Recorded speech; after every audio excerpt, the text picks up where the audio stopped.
Well, let's gavel this to order. JB, I appreciate you doing this. We spoke 2 weeks ago, maybe, sort of about just you Right. as a percussionist and a person.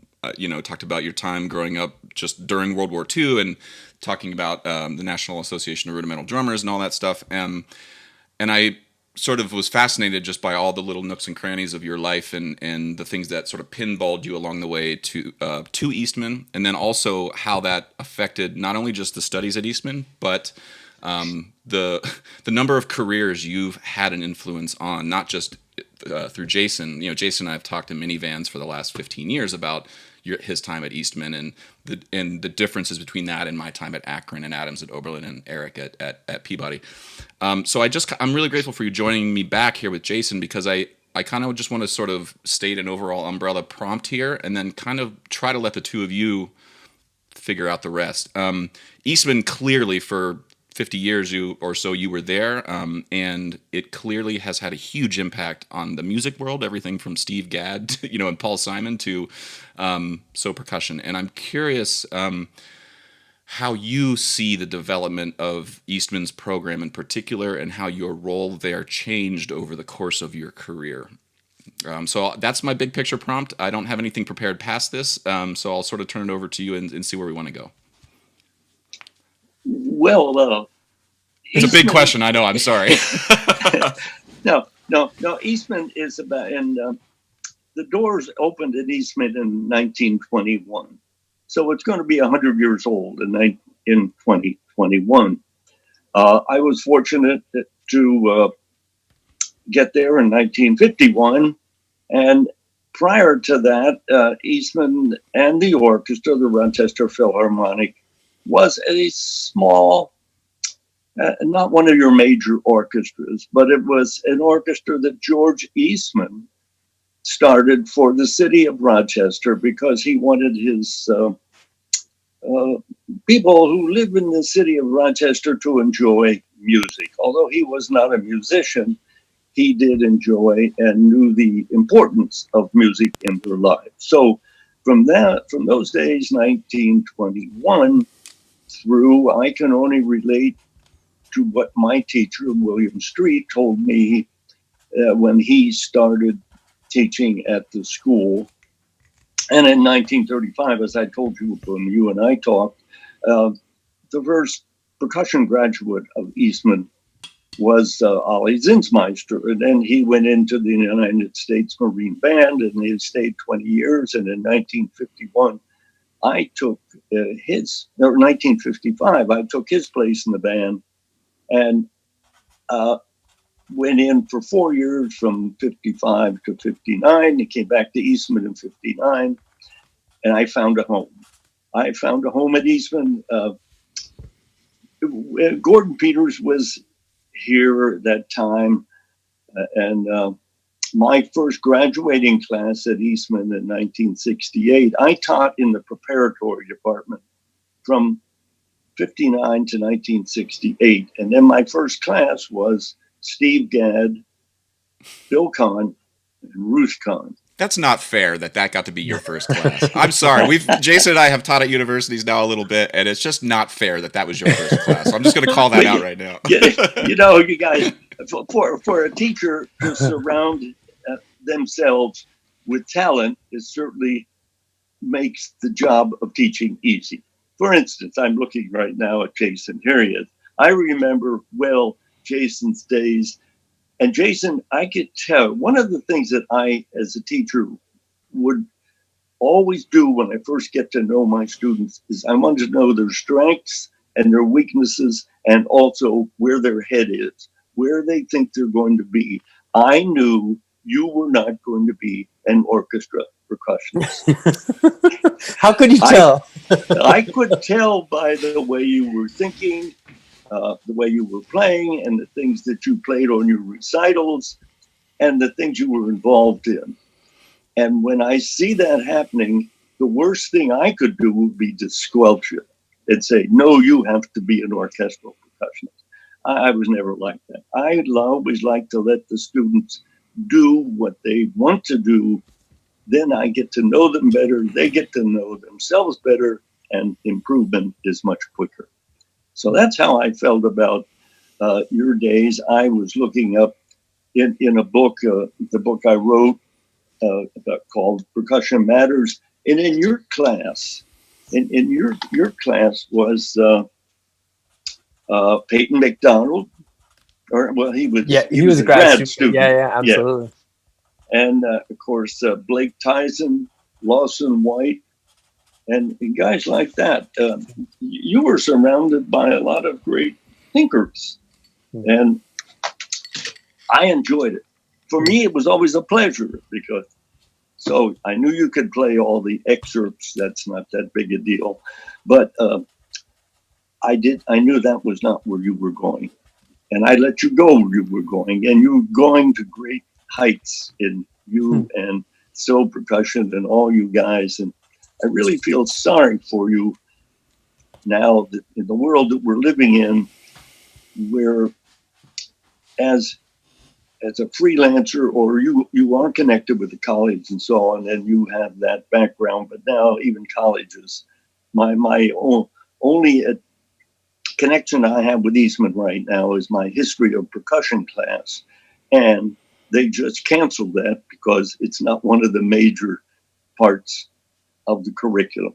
And I understand that. So I am now officially retired. I don't have any emeritus job. You'll be maybe back. It'll come. Well, it could come back. Yes. Well, I was curious about that. I mean, one thing I feel like when the four of us teach, we have such different undergrad experiences and the same graduate school experience. That's something about So, right? We all went to Yale and all studied with the same graduate teacher, but all had our own unique undergrad experiences. And it's interesting. I feel like we think about music so similarly in a lot of ways, but where I can tell a lot of our differences is what our undergraduate experiences were like.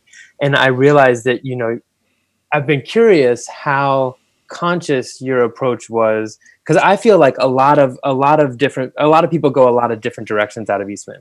I don't feel like the program is known for just one thing, right? Like I feel like you'll find folks coming out of Eastman and playing in an orchestra, or you'll find folks who are drum set players, or you'll find folks who found weird contemporary music like myself, that different paths.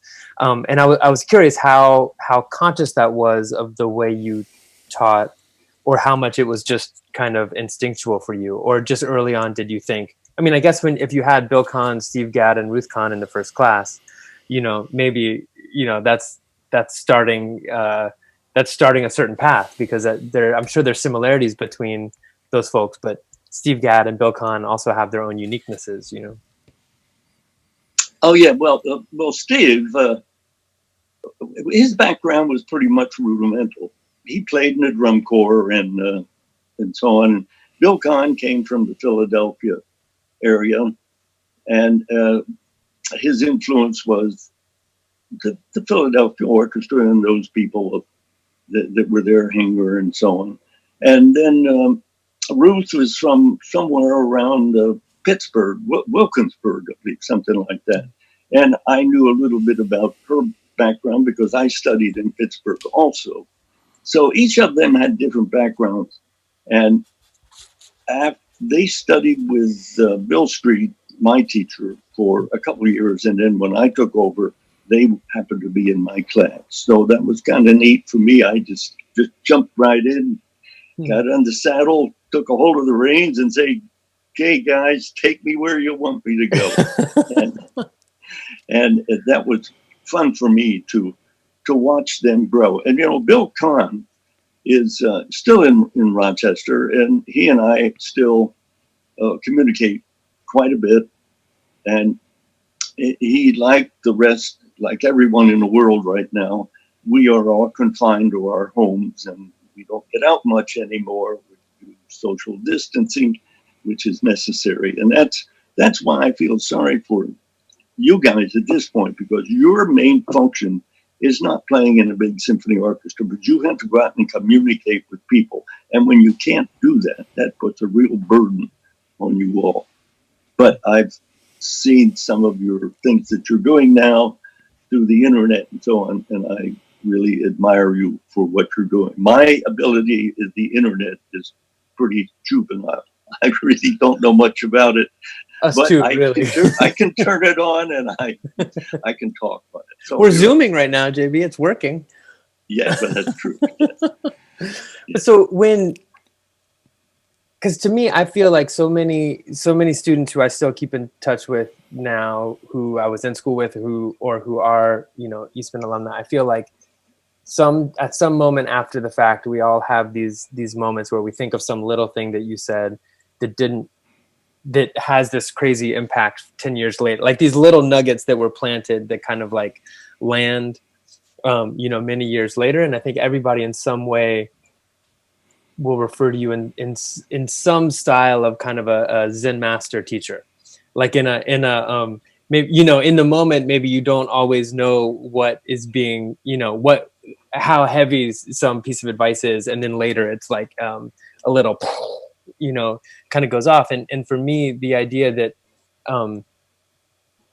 to me as a teacher, it takes a lot of confidence. What I'm learning now about myself as a teacher is that it takes a lot of confidence that early in somebody's studies, I remember the blue book you had, so I remember freshman year was like, everybody went through the blue book, right? It was the blue book and the Bona sight reading and like there were certain things that kind of everybody did that first year.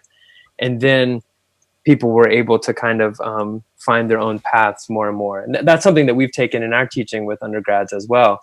But I guess I'm still kind of just curious how you came up with that method, and how conscious were you to let everybody go their own way, or did you discover that through, like, did you know that year one, or did you discover that year 30? Well, I probably learned that what you're talking about, and what you just said was my way of thinking, that it's a matter of letting each person do what they want. I think self-instruction is so important. And once the person knows what they can do, if they play something and it feels good, try to recapture that feeling, because that's where you are. It's not what I said. Now you have to do this or that. I never believed in cloning because it squelches the person. You are not only a percussionist, but you're a human being. And when someone comes along and says, "Hey, no, don't do that. Do it my way," then you're not a human being anymore. I'm trying to make you like me, and I don't want any more around like me. I'm enough. Just let me do what I do. And I think a lot of it was because of my early instruction, where my first teacher was a painter, a house painter. I had to learn a lot. He gave me 13 lessons and said, "I don't know anymore." And then I went to someone else. Finally, I ended up in Pittsburgh, Pennsylvania, where I would get on a bus 225 miles away in my hometown of Lewisburg, Pennsylvania. I'd stay at the YMCA. I'd go to the arts drum shop and study with Art Harbor. And for a week, I talked to the drummers. I learned how to prepare drums. I learned the business of music. And I think, and there was a lot of self-instruction in my background. So when I did get to Eastman, I just continued on with what worked for me. And I didn't want to compete with you guys, because I knew you'd leave me in the woods somewhere if I tried to. Let me vouch for you there, JB. Jason would definitely leave you in the woods somewhere. I played with him for 15 years. I'm not leaving anybody in the woods. I'm curious. Well, I'm curious, JB. I mean, I don't want to keep coming back to what Jason's asking, but for me, when I think of my teacher, Larry Snyder, I'm just going to assume that you're a person who's made mistakes like Jason and I do when we teach. And I'm curious for you, like, and I can think of a few along the line. There was a student at SOCI probably 8 years ago. We were coaching Xenakis, and I thought I knew what I needed to say to get this person motivated. And I said something with my intent of like, let's do it. And it turned out to sort of break her in that moment in a way that I was like, oh no, what did I do wrong? I mean, it wasn't a like, it was just a like, I misread the room in the situation in that moment. And it took me another week and a half. I mean, Jason knows what I'm talking about. I'm not going to say their names, but it took me a week and a half of a lot of like me wandering around by myself going like, what did I do wrong? How do I fix this? How do I fix this? Oh my God. Oh my God. Oh my God. And then a week and a half later, she played Xenakis, absolutely hit it out of the park. and she's been sending me Christmas cards ever since, you know, like from Australia. And I don't think I fixed anything. I don't know that, I don't think I fixed that particular problem, but I definitely learned something about myself in that moment. I'm curious for you, is there any specific moment, and maybe just keep it on your teaching with Jason, maybe, like, is there anything where you said something where you thought you were correct and realized, okay, that didn't work. I need to retool this. Is there any specific thing for you as a teacher that pops into your head of like, oh yeah, I didn't sleep well that night? Well, there have been a lot of those moments because I learned as much from you guys, from the students, as I learned from my teacher, because it's a win-win situation. Teaching is it depends how you approach it, but if you approach teaching where I'm going to tell you what I do, you show me what you can do, and then between the two of us, we're going to come up with something great. That's, I think, is the way it works. There are so many different ways of doing the same thing musically, just as there are so many different ways of saying the same thing. One person may say it one way, someone says it another, but the meaning is the same. So without my students, I wouldn't be here talking to you today, because your students have given me a wonderful career and life. And I, in turn, hoped that I would give them some kind of information that would then help them do the same thing and achieve the same thing that I have. Fortunately, I was at the Eastman School where I've been for 49 years, and now there have been probably almost 60 years, I guess, I've been there. And it's as I said, I found a home. I found a home. I thought about going other places, but why? Because I liked what I was doing here, and I liked playing in the orchestra, and I liked teaching. And that was always my theory of life. I wanted to play and I wanted to teach, and I also wanted to incorporate jazz, because I love to play jazz and drum set. And at Eastman, I could play symphonic music, I could teach great students, and I could play jazz on weekends and also at the school. There was lots of things. So what I wanted to do in life, I was able to achieve at Eastman, and my students helped me achieve it. So thanks, students, for all you've done for me. You mentioned jazz, and you showed me a program the last time we spoke where it was like musical sensation Johnny Beck. And yes. Yeah, I really enjoyed that. I mean, one of the other things you brought up the last time we spoke was, just to sort of speak to sort of the development of our field. You mentioned in 1953 the marimba ensemble, and then in 1960 starting a percussion ensemble. And I'm curious for you, like Jason has been asking, like, was it a conscious choice? Were you like, oh, I'm going to do this thing in the hopes that 40 years from now we have, these other things? Can you just talk a little bit about the development and the thought processes around starting, being in the marimba ensemble and starting a percussion ensemble, and sort of what that original sort of origin story was like for our field? Well, when I was a student, I was the only percussion student in my class in 1951. There were 5 of us at the school. We were taught by our teacher how to make good sounds, play the orchestral excerpts, and perform in a symphony orchestra. That was the main thing, playing in the band. And it was kind of boring sometimes, because once you do all those things, we needed some kind of an outlet where we could play together, like you guys in Soul Percussion. So that's important. And so Gordon Peters, as I mentioned before, was here at the time I was a student, and he had the Musser influence. And he kind of pushed this idea to all of us. We started the Marimba Masters my last year at Eastman. I think it was 54. And we got together, we practiced, and it turned into something pretty good. But there was no percussion ensemble. And when in my time in the Marine Band from 55 to 59, Gordon was still here working at Eastman on his advanced degrees. And he kept pushing percussion ensemble. And then when I came back in '59, Gordon went to Chicago and I came to Eastman. I just kept the idea going. And by it took me 2 years to convince the school that we could be a viable ensemble at the Eastman School. We, meaning the percussion ensemble, like quintets, quartets, and so on.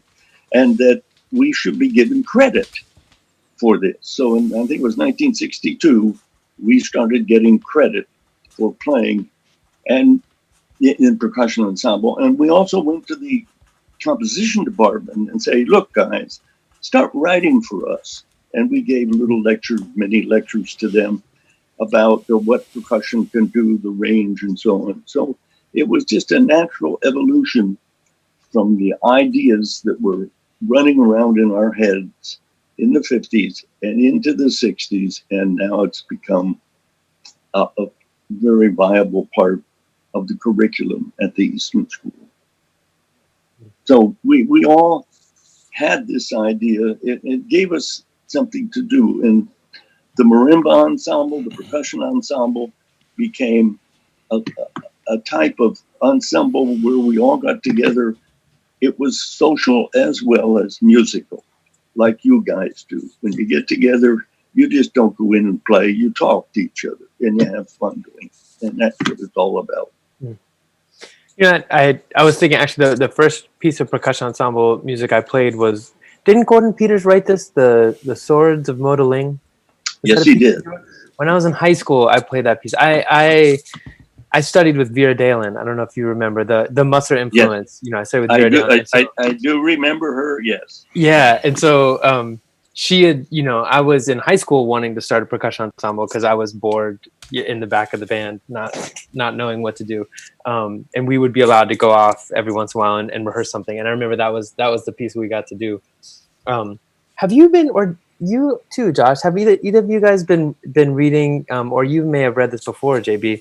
Bill Kahn's been writing some really, or been maybe posting some really awesome writings about the beginnings of Nexus.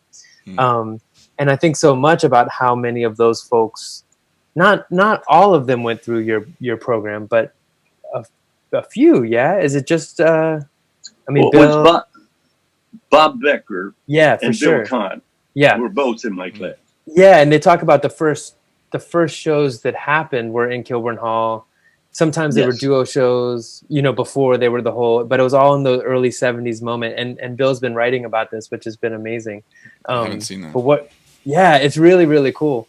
Do you remember anything about those moments? I mean, it sounds like it was some of the early shows were kind of improvised shows in Kilburn Hall.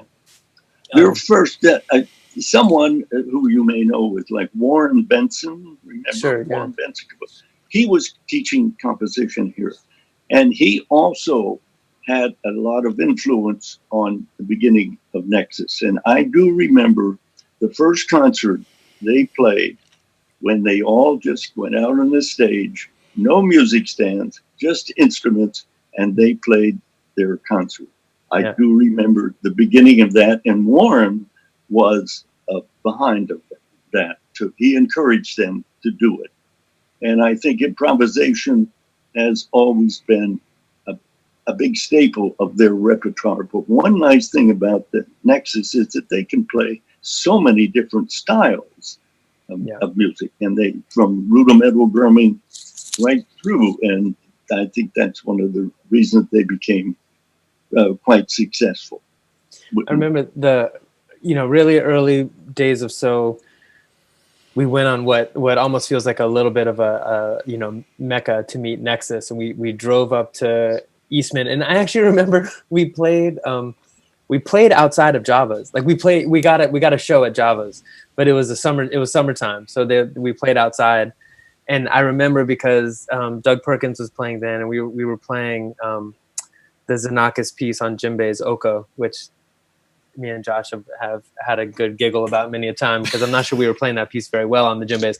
But the crowd was right up all around us, and I remember I think Doug had a glass of red wine that just got poured all over the music. So for every show we played after that, there was just a big red wine splotch on the music. But I remember we got to meet Bill Kahn then, and play some music for him in room 102. And then we got to go up to Toronto to meet the rest of the guys. And actually, I remember Robin Engelman telling the story of Warren Benson and kind of his connection there. Because did Warren teach at Eastman and maybe also in Ithaca, or was there an Ithaca connection to Warren Benson somehow? Maybe. Yeah, well, yes, he was a timpanist in Detroit for a while. Okay. He played and then he went to Ithaca, and then he went to Eastman.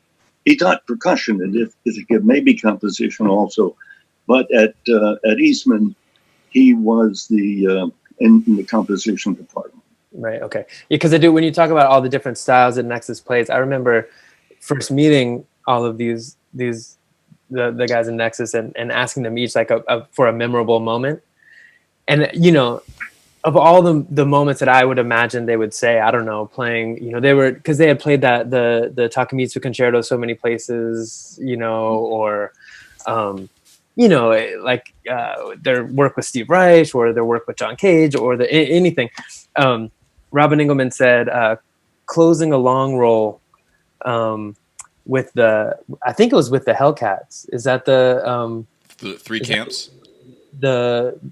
Are the Hellcats? Are they the drummers at West Point? I think, right? West Point. Yeah. He said something about closing a long roll with, and he was playing with a big rudimental band, and I thought that was just awesome. Cause I don't think I knew him or that part of Nexus that well, how deep they were into rudimental drumming, and the idea of you know, working with Seiji Ozawa, or you know, like of all the things that I was expecting he could have said, it was just like that idea of with everybody was like his most memorable experience. I love that so much, you know. Yeah. You know, one of the nice things about my career at Eastman, you mentioned Robin, who was the principal percussion of the Rochester Philharmonic for a while, and Bill Kahn and Ruth Kahn. My whole career from 1959 to 2002, when I played in the Rochester Philharmonic, was every rehearsal, every concert, I was playing with my students. The percussion section was always students of mine. And that was a double-edged sword. That meant, hey, JB, don't screw up because they're going to know it. But also, it gave me a chance to watch them play and react. And I don't know if there's ever been another percussionist who could say, I've played my whole career with just my students. But I haven't. And that was really a plus for me. When I think about it, I really am happy. Well, I remember is it possible that Bill Kahn retired somewhere so I was at Eastman 1995 to 1999. Is it possible that he retired from being principal somewhere in there? And is that possible? Because I remember we all snuck into the Eastman Theater. We all snuck into the balcony to watch the principal percussion audition. And I think we were all up there, and I don't think anybody knew we were up there, but maybe everybody knew we were up there. They do now. It was like maybe Jim Tiller. Did he win that job? Or I remember the finals. There were a few folks, and I think it was when Bill Kahn retired. I think. But Bill told me one day at rehearsal, he said, JB, I'm going to get out of the orchestra. I'm going to retire from playing because Nexus is becoming so busy that I just can't keep the two going. He used to finish a concert in Rochester on a Thursday evening, like 10 o'clock, drive to Toronto so that he could be ready the next morning to do a rehearsal with Nexus, then drive back so he could be back for the next Philharmonic concert. And it just became too much for him to do that. So he decided to get out. But one thing about watching these guys play in this section, watching them play musically was great. But watching them, their personalities adjust to the lifestyle of an orchestral musician. There is sort of a life, I think they call it orchestral mentality, where you have to get along with the conductor, whether you believe it or not. And one of the priceless things that Bill said, I'll never forget this in rehearsal, we were playing some kind of a modern piece. And Bill was playing snare drum. And so the conductor stopped. Bill had missed the part. And the conductor was stopped. He said, snare drum. And before anyone could say anything, Bill said, oh, would you like me to play that louder? I'll tell you that. He's been practicing that line for years in front of a mirror, and he finally got to use it. Yes. And we had a conductor from Hungary, I guess it was, the name Laszlo Shomaji, and he said to Robin Engelman one day, his English was not the greatest, but he said to Robin, I want that cymbal to shine. Robin was playing a suspended cymbal, and he says, I want it to shine. And Robin said to me, hey, JB, what's he mean? I said, I think he wants you to take it home and clean it up. You mentioned playing with your students, JB, and and it's something when I think about the times in my life as a student where I know this is going to come out weird, but when I played with Larry Snyder, I played with Bob Van Cise. You're immediately aware that they're humans because they do make mistakes. Like, you can't not make a mistake in front of your students. When we do it in master classes, like Jason does it a lot more than the rest of us. Like, he'll be like, screw it, give me the mistakes? No, yeah, well, yes, but like in master classes, he'll be like, whatever, give me the sticks. What's the music? I'll just read it for you. I don't care what you think of me, and he'll get in and just go for it. And I think there's this weird, it like disarms the students to be like, oh, he's not like a genius, perfect guy. Like, he's me. He's better at making mistakes than me. That's what's clear. And I just don't want to gloss over this idea that playing with your students is like, should be this thing that is only good for you. Like, it is good for the students too, to have that experience, to be disarmed and be aware. I don't have any question regarding that, but I just want to highlight, as a teacher, I think that's something I've learned. Like, it's a big teaching tool to show them that you don't know everything and that you're going to get in there and just go for it. I think about my teacher. One of the things that are just sort of the weird intricacies of how the ecosystem of a studio is also its own thing. Like, the weird little family organisms, the way everybody sort of trolls each other and picks on each other and lifts each other up and helps and critiques and doesn't, like, all of that stuff happens. And Larry, this is more of a question for Jason here, but I had a moment where I felt ethically responsible to tell Larry about something that was happening in the ecosystem of the studio that was simple, but I needed to tell him. And because he remarked to me years after I graduated, he's like, one of the things I've just always been excited about is my students can sing A440. And that just feels really great. I said, that's crazy. I need to tell you something. The lights in the timpani room are a B flat. So we've all just learned how to sing a half step lower than a B flat. I don't know A440, Larry. And he looked at me like, and so now when he teaches timpani lessons, he's like, turn off the lights and sing A440. And so, like, I'm saying that because there were 25 years of his teaching prior to me telling him that, where, without just being aware, like, we figured out how to hack the system. And I'm sort of curious for Jason here, like, are you willing to divulge any sort of life hacks of your time at Eastman? You told me a story about you pushing a bunch of gear across the street, and JB seeing you and you being like, oh. So, I'm curious if you have anything like that, Jay. Well, I'll say I'm not sure of any hacks. I'm sure JB knew all the stuff I was doing wrong and caught me most of the time. I really liked to play shows when I was at Eastman, JB, and so I know I was moving gear everywhere. I'm not sure you did know. So we would play at my senior year. I know we would play at Java Joe's every Friday night, and I know you would always be coming out of the Philharmonic on the Friday night. And Lawson played in that same group. It was me and Lawson and right. Three other guys. And I remember we really liked the way that Roger's bass drum sounded from room 514. So I know once you were in the Philharmonic, we would always kind of sneak it into Java Joe's and put a blanket over it. So that you would always be so nice to wave at us. And we would make sure there was a blanket over the Rogers bass drum. But I think it was always in good shape. I don't think we heard it. I think I probably heard other things. I remember, I don't know if you would remember this. Well, maybe it was scarring enough that you would. I remember because I was in the jazz program as well.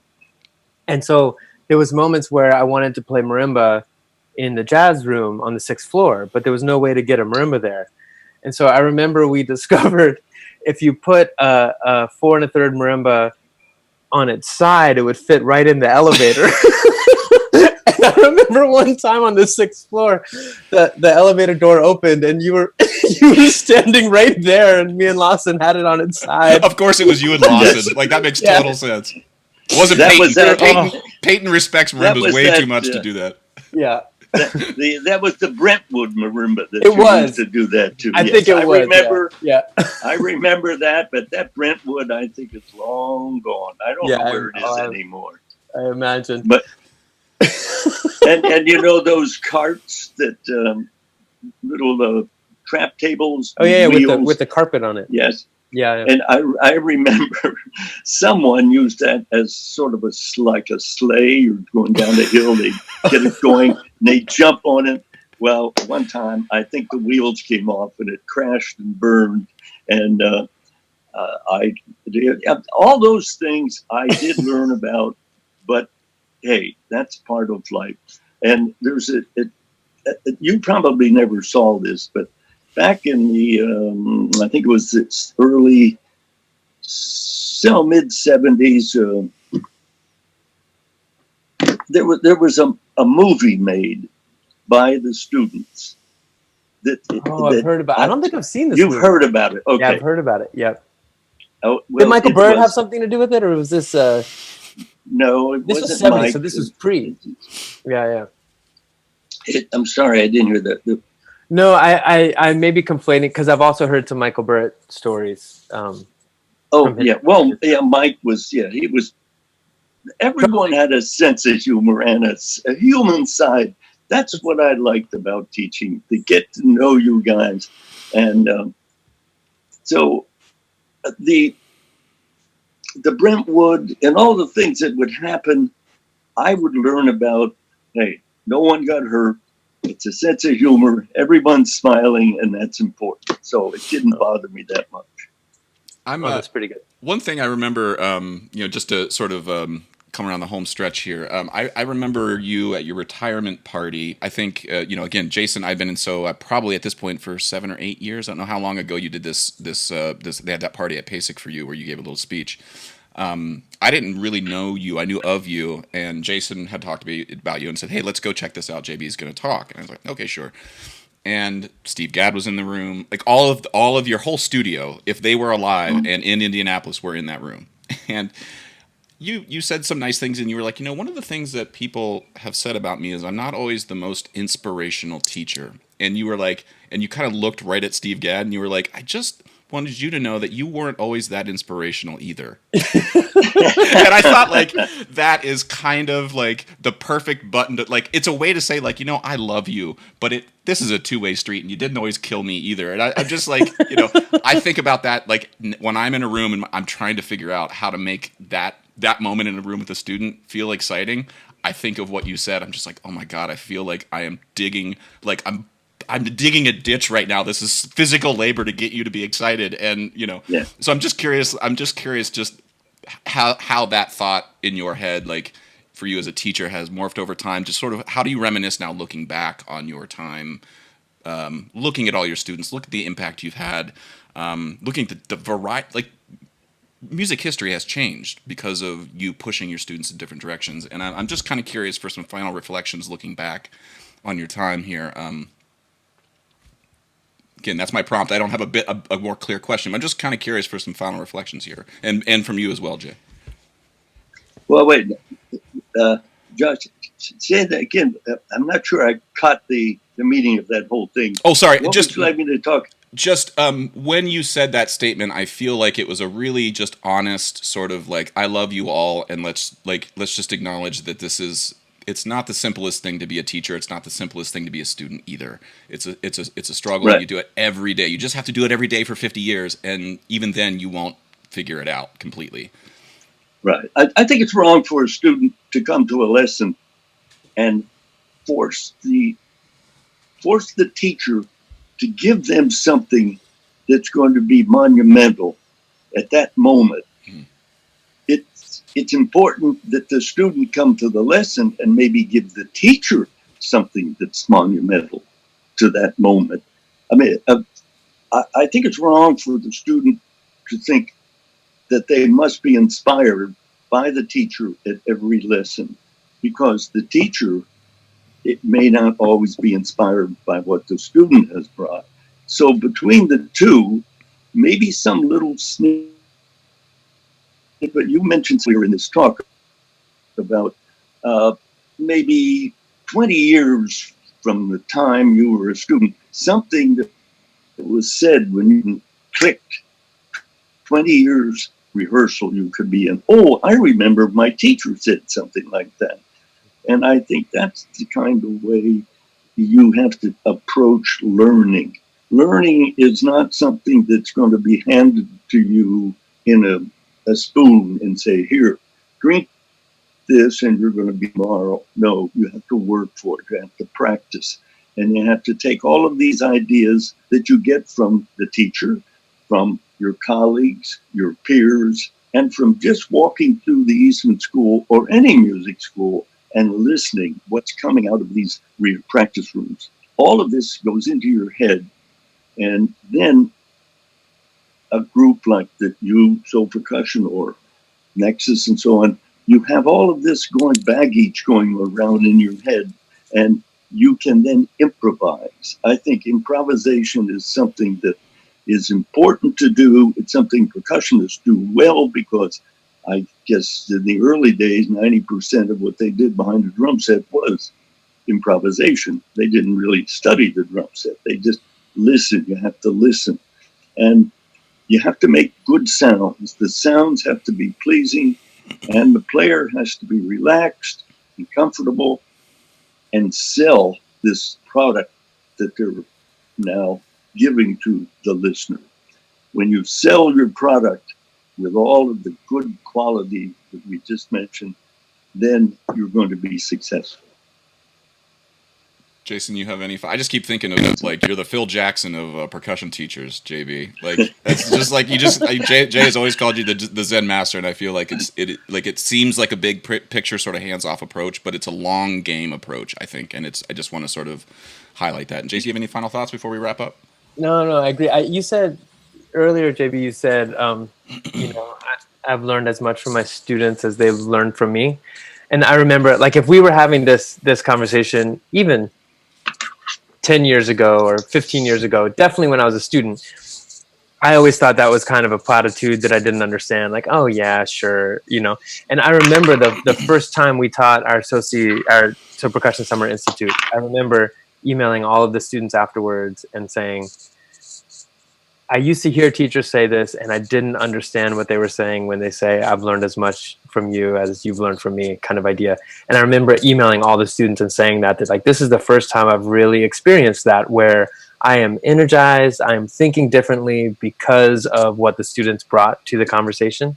And I feel like so many of these things, it's like some kind of circle of life idea, where it's like, now I'm looking at students who aren't going to understand all these things because they can't, because they're 19 years old or 20, and they have to they have to learn these things through experience, And I feel like something about your teaching method, just you just accept that fact early on, that like, why am I going to wrestle with this? Let me give a student space to learn something for themselves, and that's going to be the way that it really lasts. So I feel like I feel like I knew that at some points when I was studying, and then I feel like each year I learn a little bit more, and now that I'm teaching more, I start to really understand.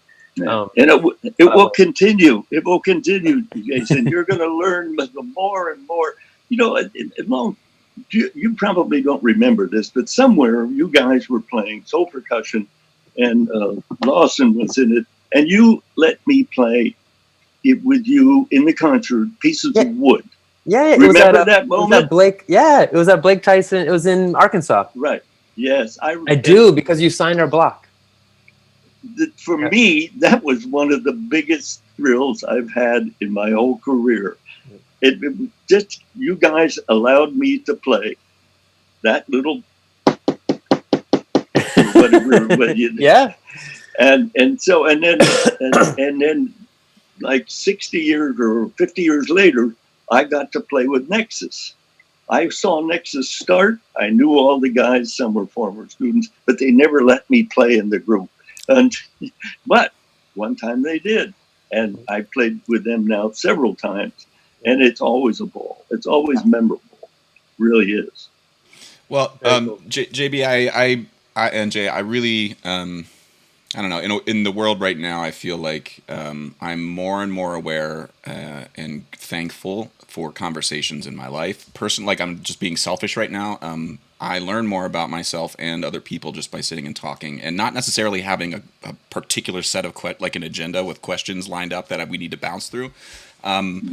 And that's selfish, but I just want to say thanks. I think my students, my personal students, but Jason's as well, and then our collective students at SOC.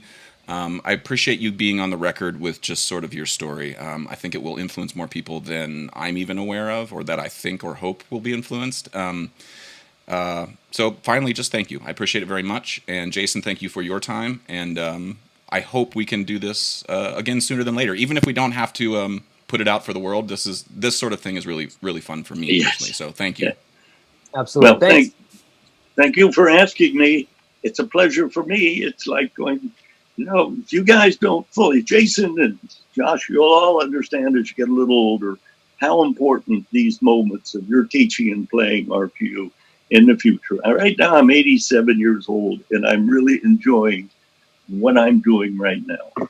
I'm just putting together a lot of boxes that have been sitting around in a warehouse, finding out all of this history. I think I even found some letters about you, Jason. I'm not sure what they are, but I found your recitals. And anyway, thanks, cool. guys. Thanks for allowing me to be part of your experience. Thanks, JB. This was really, really fun. We should do it more often. Yes. You're quite welcome, JB. Stay safe, stay healthy, and be in touch if you ever need anything, okay? Okay. Look forward to talking to you guys again. All right. Take it easy. See ya.